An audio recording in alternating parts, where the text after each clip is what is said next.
E vamos lá para a nossa resenha cultural.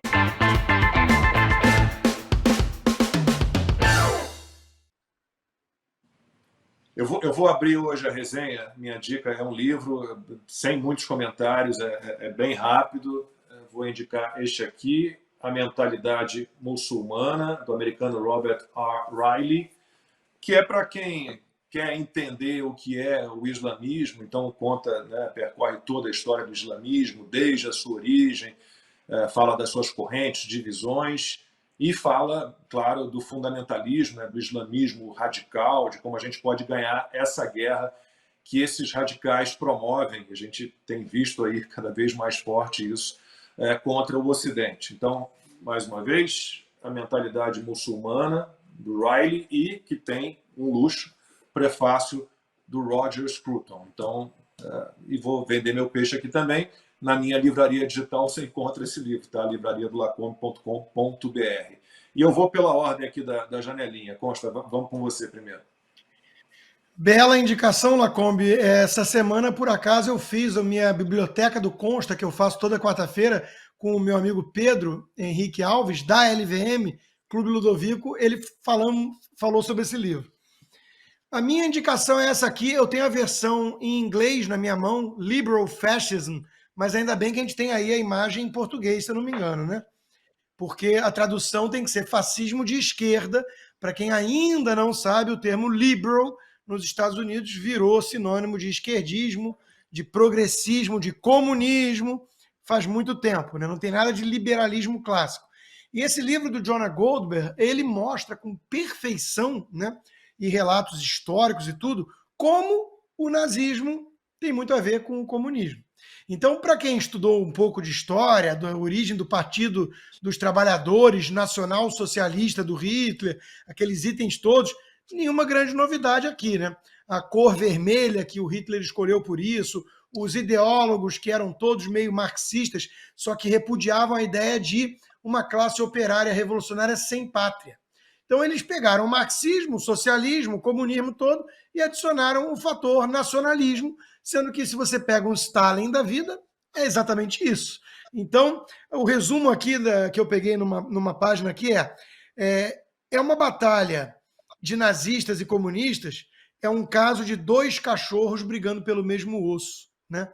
É o mesmo tipo de alma, e a gente está vendo com perfeição no mundo de hoje como são justamente os esquerdistas que estão saindo do bueiro para dizer, como disse um senador paquistanês formado em Oxford, hein, que agora a gente entende porque Hitler fez o que fez, né? São nazistas, eu enxergo nazistas por todo lado e não por acaso nos mesmos cantos onde eu enxergo comunistas. Ana, você agora. Livraço do Consta, já li, e o seu, Lacombe, está na minha lista aqui, acabei de anotar, esse eu não li, já, daqui a pouco eu vou comprá-lo na livraria de vocês. Bom, eu acho que as nossas dicas, elas se intercalam de alguma maneira.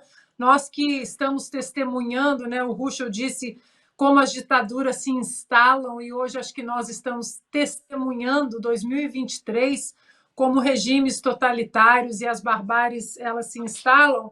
Então, eu vou indicar, é um clássico, né, com prefácio do João Pereira Coutinho, que é Edmund Burke, Reflexões sobre a Revolução na França.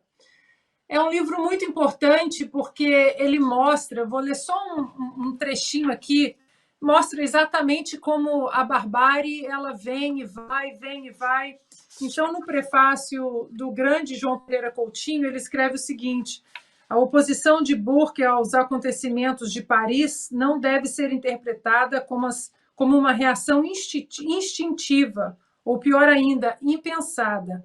As reflexões, mais do que um ponto de partida, são antes de um ponto de chegada. São antes um ponto de chegada para alguém que foi construindo sua posição paulatinamente, do assombro inicial até a condenação violenta. Burke questiona retoricamente se é prudente elogiar um povo que, juntamente com a sua servidão política, parece ter igualmente abolido as leis e a moral. Então, eu acho que assim é um clássico, Edmund Burke, que, né, um homem à frente do seu tempo, reflexões sobre a Revolução na França. E, infelizmente, nós, no Brasil, né, que estudamos muito mais a Revolução Francesa do que a Revolução Americana. A Revolução Americana é essa, sim, uma revolução em prol da liberdade, do indivíduo, da vida, da propriedade. Então, fica aí a minha dica de hoje. E sempre se fala em Excelente Revolução livro. Francesa. Diga, Leandro. Eu discordo um pouco de você, porque eu acho que no Brasil se estuda de forma romantizada a Revolução Francesa. Positiva. Né? Não de fato o que aconteceu, né?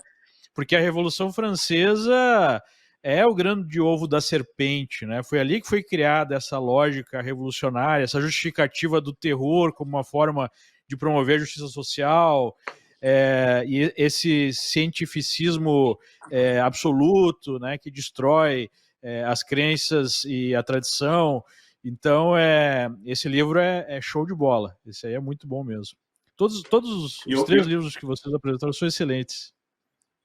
E eu fico constrangido, e eu sempre explico isso, porque a família da minha mãe, o meu avô era Jacobina Lacombe, mas é de Jacobina, da cidade da Bahia. Não tem nada a ver com os jacobinos. Né? Então, com os jacobinos.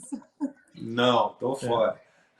Leandro, você agora, para fechar a resenha. Nessa linha de entendimento da mente totalitária, tem um livro fantástico que se chama Ordinary Man, né? Que inclusive virou aí um documentário que está disponível na Netflix, né? Homens Comuns, que conta a história de um batalhão de polícia de Munique que foi enviado para a Polônia.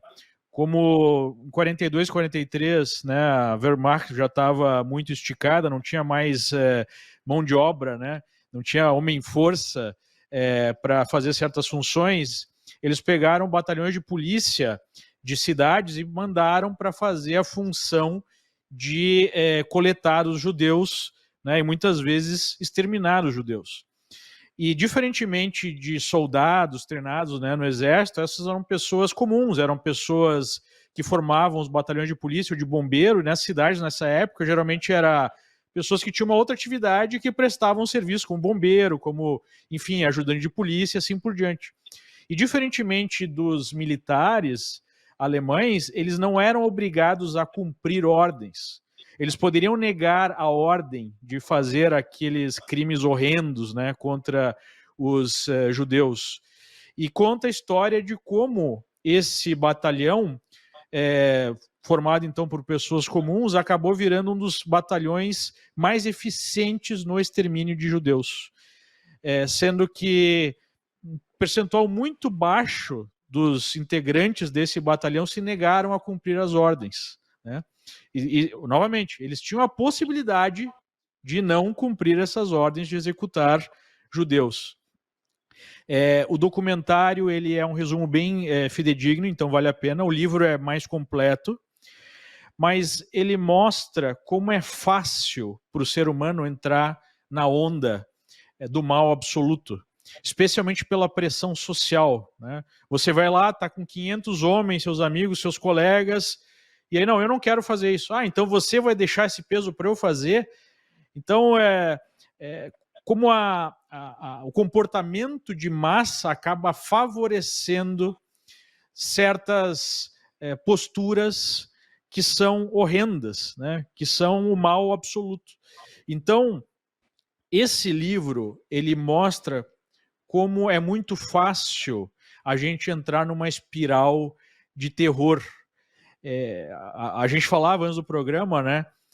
O Jordan Peterson, que é um autor muito famoso aqui nos Estados Unidos, está se popularizando no Brasil também, fala: todo mundo gosta de pensar que na época do nazismo você estaria protegendo os judeus, você estaria combatendo, né, aquele regime horrendo, quando na verdade, pela natureza humana, o mais provável é que você seria um dos colaboradores do regime, né? Por que isso é importante nós percebermos? Porque nós, como seres humanos, temos que entender que a concentração de poder e a manutenção de um poder absoluto vai levar sempre ao vício, né? Por isso que todo o pensamento liberal e mesmo o pensamento conservador, ele defende a divisão de poder, a descentralização de poder. Você não pode dar muito poder para poucas pessoas e para essas pessoas fazerem o que elas quiserem, porque isso sempre vai acabar da pior maneira possível, né? Então, é um antídoto contra esse pensamento fácil que, numa situação de autoritarismo, de ditadura, dos maiores crimes contra a humanidade, que as pessoas comuns, né, vão ser simplesmente escravas de uma situação. Não, nós temos um lado dentro de nós que é um lado muito negativo, né, que é um lado sombrio, que acaba aflorando quando nós temos situações propícias para isso, né? E também demonstra como, a partir do início de um processo, quando esse processo se instala, quando uma ditadura efetivamente se instala, é muito difícil você não fazer parte dela, né? E eu acho que nós estamos falando, eu acho que a temática aqui do programa foi essa, né? Nós temos que lutar arduamente para evitar que esse Estado autoritário, seja no Brasil, seja em qualquer lugar, se instale, porque é muito difícil sair dele assim que efetivamente ele se instala, né? Então, fica aí a dica, Ordinary Man, tanto o livro quanto o documentário. Esse eu recebi tem algumas semanas, mas ainda está na minha lista aqui, na minha fila de leituras. Está aqui na estante por enquanto. Em breve lerei.